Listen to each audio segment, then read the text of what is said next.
That night, I shouldn't have leaned in, but I couldn't stop myself. The moment our lips met, everything changed. Lines blurred, hearts raced, and nothing could undo what just happened. This isn't a dream. This is real. Summer had a way of stretching time until every moment felt heavy with possibility. I wasn't sure why, but that afternoon the air seemed thicker, warmer, charged in a way I hadn't noticed before. She was there, as always, slipping into the familiar rhythm of my life with the ease that had once felt comforting. But something had changed. Or maybe it was me. We sprawled on the couch in my living room, knees brushing occasionally, a bowl of popcorn between us.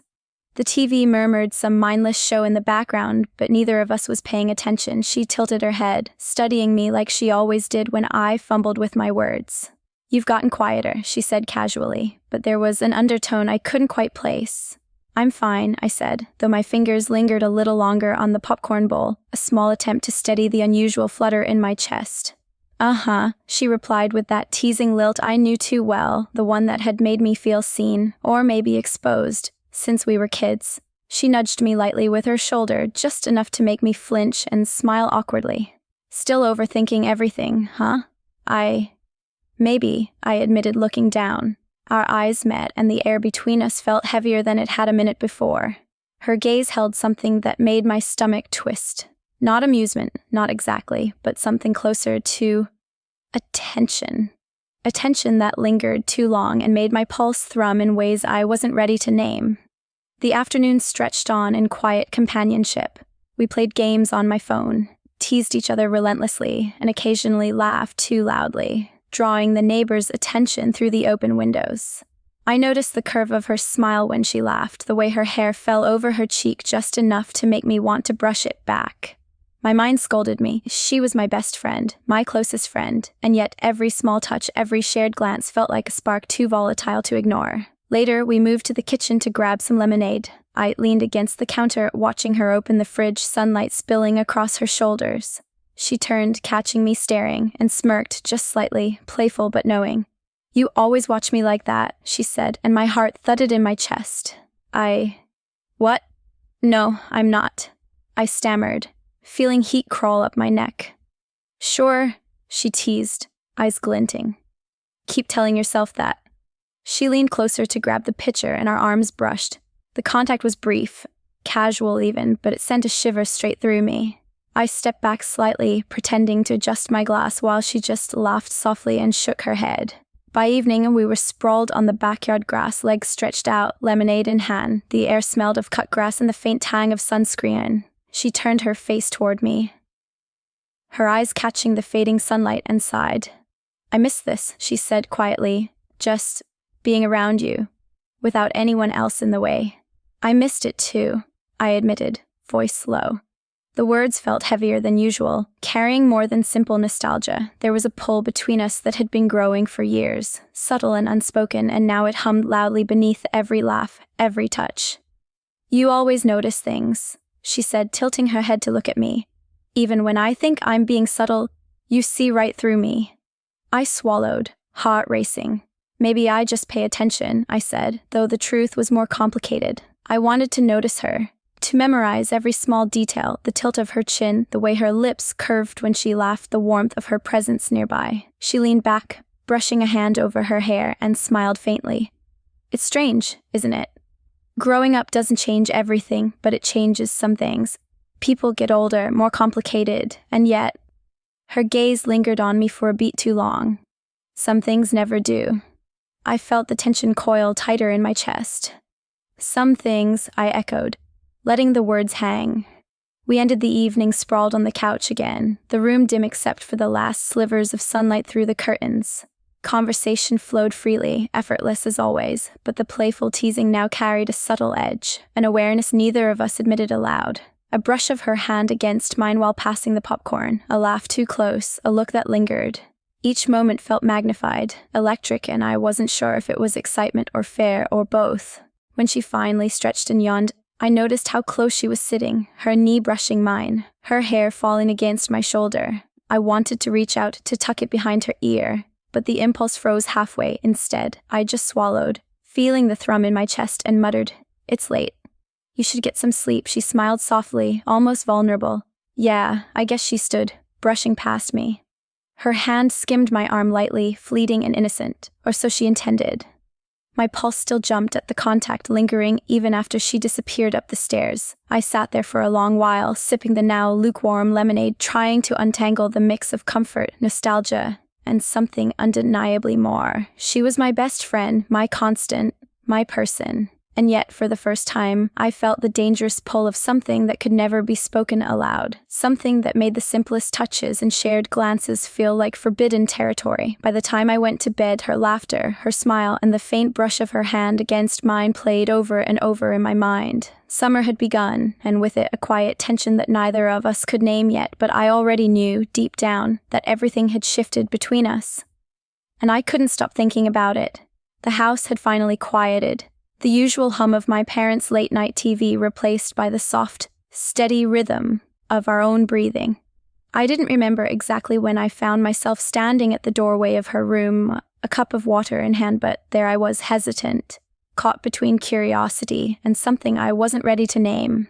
She looked up from the book she was reading, her hair falling loosely over one shoulder, eyes catching the dim glow of the lamp. "You're still awake," she said, voice low but amused, as if she had been expecting me. "I couldn't sleep," I admitted, stepping inside. The floor creaked slightly under my weight, and she tilted her head, watching me carefully. "Join me," she offered, patting the bed beside her. I hesitated for a moment, aware of the closeness that would come with it, and then sank down beside her, careful to leave a small, respectful space. The warmth radiating from her was immediate, subtle, but impossible to ignore. We started with small talk. The kind that felt safe, mundane, school, music, summer plans. But it didn't stay that way. Her questions grew more personal, teasing at thoughts I rarely admitted aloud, and somehow I found myself answering, letting her hear my insecurities and fears, the small truths I usually kept locked away. "You always worry so much," she said softly, brushing a strand of hair behind her ear. "Even when nothing is wrong, you carry it all inside like it's heavy bricks in a bag no one else can see." "I can't help it," I murmured. "It's just how I am." My hands fidgeted in my lap, tracing the rim of the water glass as if that motion could anchor me to something solid. She leaned closer, just a fraction, close enough that I could smell the faint scent of vanilla and something uniquely hers, lingering like it always did. "You don't have to carry it alone," she whispered.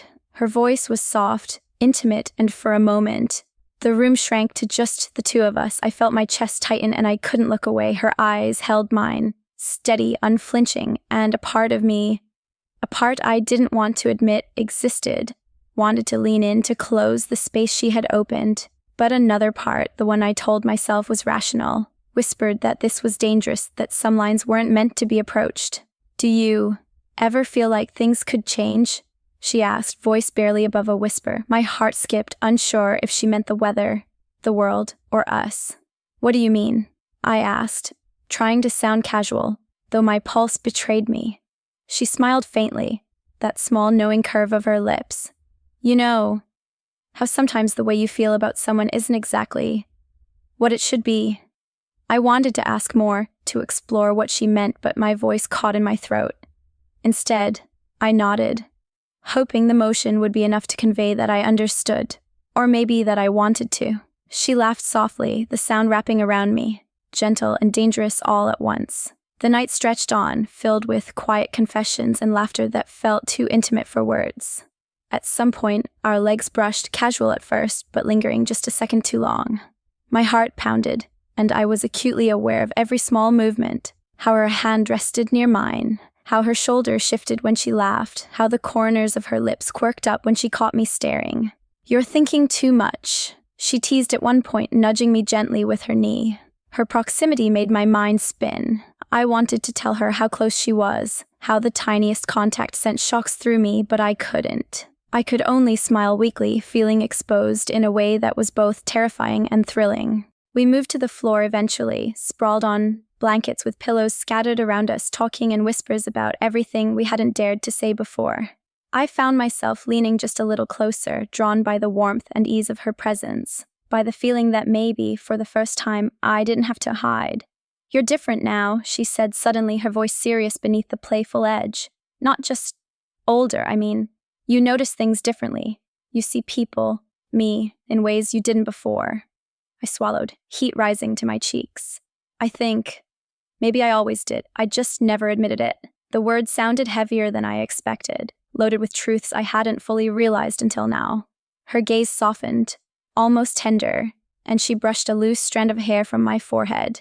The contact was fleeting, innocent, or so it seemed, but it left a trail of warmth that made it impossible to focus on anything else. For a long moment we just sat there, the silence between us alive, electric, unspoken. Then she laughed softly, a sound that made my chest ache and my pulse spike. You always look like you're trying to read people, like you don't want to miss a single word, a single expression.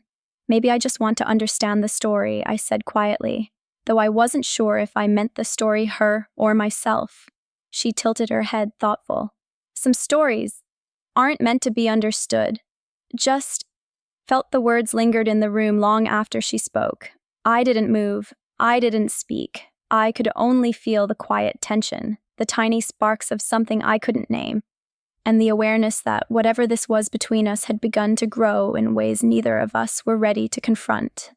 When she finally stood to leave, I felt the pull of her presence, the lingering warmth, the subtle brush of her hand against mine as she passed. My fingers tingled, my heartbeat still racing, and I knew, deep down, that this night had changed something between us. As I lay back on my pillow later, the moonlight spilling across my ceiling, I realized with a mix of fear and anticipation I never thought this would be just the beginning. But it was, and I wasn't sure I wanted it to end. The rain started without warning that afternoon, sudden and relentless, drumming against the windows with a rhythm that seemed almost alive. The sky darkened, and the familiar hum of summer heat was replaced by the scent of wet earth and cool air that crept in through the slightly open windows. I found myself watching her from the doorway, arms crossed, standing in the kitchen with her hair damp from the brief dash outside to rescue a few stray papers from the wind. "You're staring," she said without turning, a teasing lilt in her voice that made my chest tighten. "I wasn't," I muttered, but I was, and she knew it. Her laugh, soft and teasing, rolled across the room, curling around me and pulling me in closer than I wanted to admit. "I think you were," she said, brushing a strand of hair from her face, the tip of her fingers lingering too long near her cheek. "But it's fine. I don't mind." Heat rose to my neck. "I'm just noticing things," I said vaguely, hoping the words would suffice. But they didn't. They never did. She turned then, finally facing me, and her eyes held that same quiet intensity I'd been losing myself in all summer. "Noticing things, huh?" she whispered, leaning closer. The distance between us felt charged, dangerous yet exhilarating. Her presence was intoxicating, familiar but more urgent now. I could smell the faint hint of rain on her hair, mingled with the lingering warmth of her skin. I shifted, unsure how to respond, my hands curling into loose fists at my sides. "I guess," I said. Simple words, but the flutter in my chest made them feel monumental. She smiled softly, then gestured toward the counter. "Come help me with this," she said, holding up a bowl of flour. The act was casual, domestic even, but as I stepped closer, our shoulders brushed. The contact was light, accidental, but it made my stomach twist in a way I hadn't anticipated. I swallowed, trying to focus on the task at hand, yet every glance at her felt like a brush with fire. We moved around each other in the cramped kitchen, sharing utensils, laughing when a spill of sugar sent a small cloud into the air. Every laugh, every accidental touch was magnified, resonating in my chest. When she reached over to wipe a smudge from my cheek, our fingers lingered. My breath caught. I knew she felt it too. Her eyes met mine, holding, unblinking, and the warmth of her touch seemed to settle somewhere deep in me. "Do you always notice these things?" she asked softly, her voice almost drowned by the rain outside. "Sometimes," I admitted, voice low. I can't help it with you." The words were reckless, heavy, and I didn't know if I wanted to take them back. She smiled faintly, a smile that was tender but knowing, and I felt the pull tighten. "You shouldn't say things like that," she murmured. Leaning slightly closer, just enough that our breaths mingled, I could feel the heat of her body through the thin fabric of our shirts. My pulse thundered in my ears. "I can't help it," I whispered. Her eyes softened, her lips curling slightly, and I was aware of the space between us, The small distance that felt like it could vanish at any second. A sudden clap of thunder made us jump apart, laughter spilling from both of us in relief and nerves. But the tension didn't dissipate. It lingered like an unspoken promise. We went back to mixing the dough, pretending to focus, though every movement, every brush of hands, carried weight. At one point, she leaned down to check the oven, and her hair brushed against my shoulder. I froze, aware of the warmth and scent, heart hammering in a rhythm that matched the rain outside. My mind screamed at me to pull away, to maintain boundaries that had never existed before, but my body betrayed me, wanting the closeness more than I was willing to admit. "Do you ever wonder what it would be like?" she asked suddenly. Eyes meeting mine with a daring softness, I froze, unsure what she meant, the question hanging in the humid electric air. "What do you mean?" I asked cautiously, voice barely above a whisper, her lips quirked, small smirk that was teasing but not without intent. "If things between us weren't just friendship, if we let ourselves feel something more, even just for a moment." The room tilted. My breath hitched, pulse racing, and I wanted to deny it, to laugh it off, but I couldn't. The truth had been simmering beneath every glance, every brush of fingers, every shared laugh all summer, and now she had named it. I don't know," I admitted, voice shaking, caught between fear and desire. Her gaze softened, and she reached out, brushing a strand of hair from my forehead, her fingers lingering just a fraction too long. The contact sent shivers down my spine. "Neither do I," she whispered, "but maybe we'll find out." I swallowed hard, the words impossible to deny. The rain fell harder now, drumming against the roof, echoing the rapid beat of my heart. Every instinct screamed caution, every part of me wanted to resist, but another part, a deeper, more urgent part, wanted to lean in, to close the space she had opened so carefully. We went quiet then, letting the storm outside fill the room, the tension between us thick and palpable. My chest ached in a way that was both thrilling and terrifying, and I realized that something had shifted irreversibly. The moment hovered, fragile, electric, and I knew it was the precipice of something neither of us could ignore. As she straightened, glancing at the dough still waiting to be baked, I caught the faintest quirk of her lips in a smile, and my pulse leapt. I never thought a summer rain could feel so dangerous, so alive, and yet deep down, I knew this closeness, this tension, this dangerous awareness was only the beginning. The house was silent. Even the usual hum of the refrigerator felt muted, swallowed by the thick darkness of the night. I woke thirsty, the heat of summer pressing against the windows, and instinctively made my way to the kitchen. The soft glow from the moon spilling through the blinds made everything feel fragile, suspended, as though the world outside didn't exist.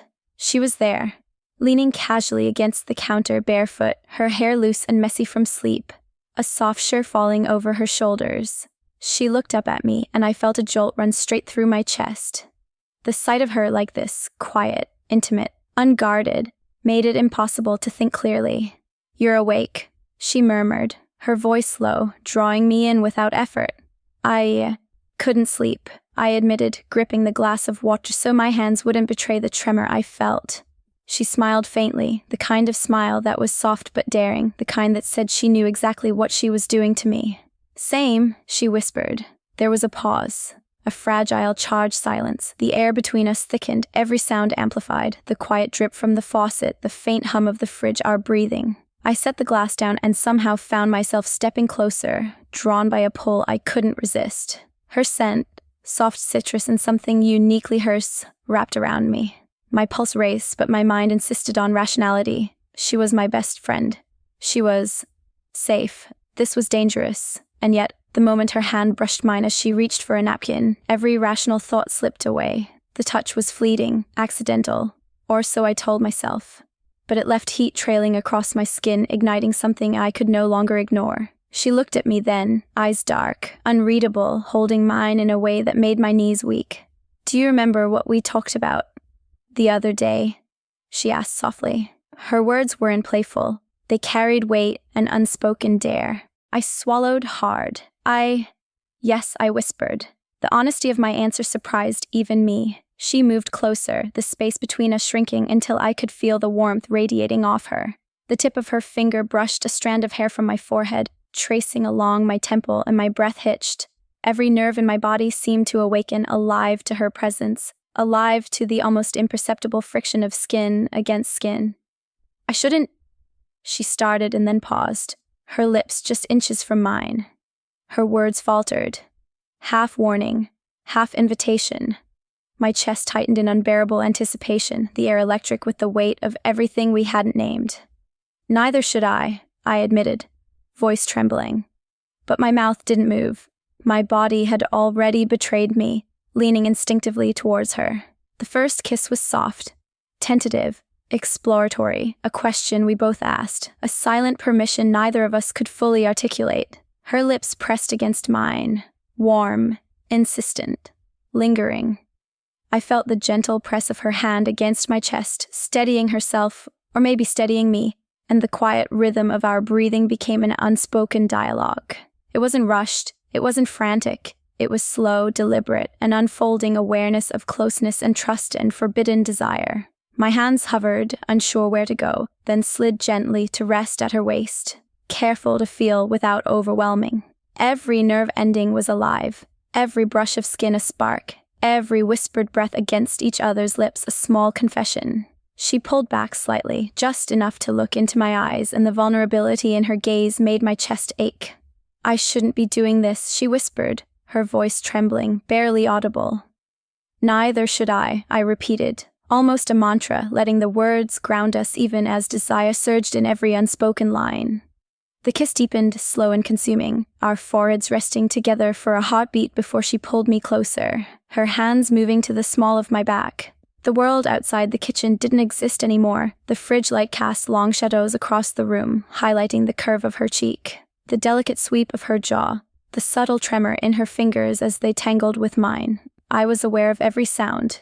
The rain outside, our quiet breaths, the faint clink of the mug we left on the counter. Every detail was magnified, sharp, intimate, and yet, in the midst of it, I realized how safe she made me feel, how the danger of what we were doing only made the moment heavier, more alive. Her lips found mine again, slower this time, deeper, and I felt the quiet surrender between us, the tacit acknowledgement that we had crossed a line we couldn't unsee. My hands moved gently, carefully, memorizing the contours of her form without urgency, as if touching her would somehow make the moment more real, more lasting. When we finally pulled apart, our foreheads pressed together, breathing heavy and hearts racing.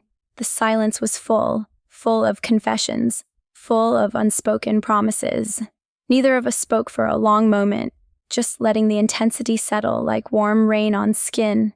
"I shouldn't have done that," she whispered finally, voice barely above a breath. "I shouldn't have let it happen either," I admitted, though every part of me knew I didn't regret it. She smiled faintly, a mixture of guilt and longing, brushing her hair back behind her ear. "Maybe we just wanted it," she murmured. I nodded, unable to speak, feeling the gravity of the night pressing down and knowing that what we had shared was irreversible, beautiful, dangerous. The weight of it lingered in the space between us, in the warmth of her shoulder against mine, in the lingering taste of our shared breath. When she finally stepped away, heading toward her room, I lingered by the counter, hands still tingling from the memory of her touch. My reflection in the fridge door seemed different somehow, older, aware, and utterly changed. I pressed my hand to the cold metal, tasting the echo of her lips in my mind, and realized nothing between us would ever be the same. The line had been crossed, and deep down, I already knew that this night wasn't the end, it was only the beginning.